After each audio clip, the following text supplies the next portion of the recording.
סיפור אמיתי, וזה לא עובדה אחת, ולא כבר שמעתי בכמה וכמה עובדות.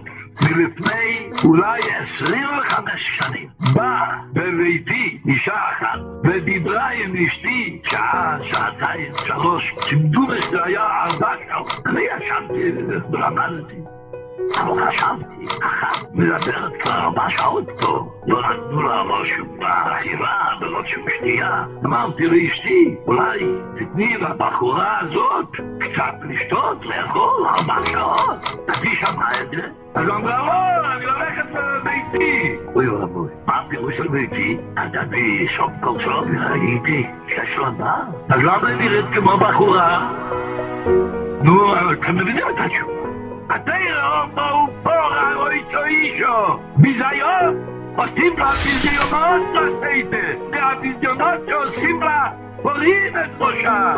איזה טוב בכוחם. רוצה להיראות כמו סייטת. לא, זה לא ביד, זה כמו גילוש. באו נשים ורוצים להידמות דווקא כמו שהיא הולכת בגילוי ראש.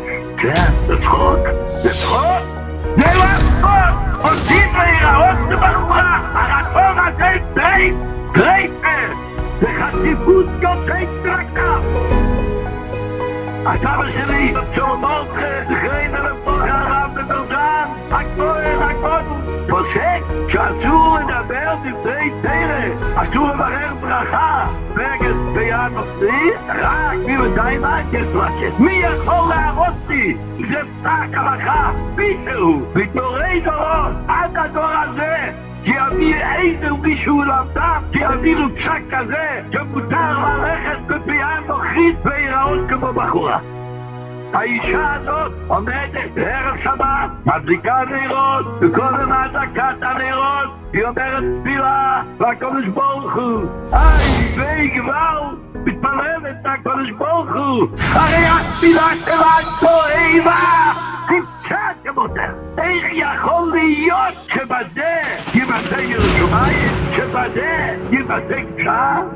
ויסירות לא משמוע התוירו, גבילות לתוירו. אם אדם הסיר את עצמו משמוע, הוא כדי לישראל. לשמוע אל ההלוכה, לשמוע אל המוסר, לשמוע על דברי, לשמוע על ההיגיון. הקדוש ברוך הוא יקבל תפילה כזאת? בוודאי לא. אבל עכשיו, במגפה השחורה רחמנא ליצלן הזאת, מי יודע איזה פורענות עומדת בדרך, רחמנא ליצלן. מגפה הזאת מוכרחה להיפסק. אני מקווה להשם יזבח שאם ימצאו אברכים, יקחו את זה על כתפיהם, ידקו בזה את הרבים. בעזרת השם יזבח נעשה ונצליח, ובזכות זה בוודאי הקדוש ברוך הוא יציל אותנו ויושענו וישמרנו ונגיע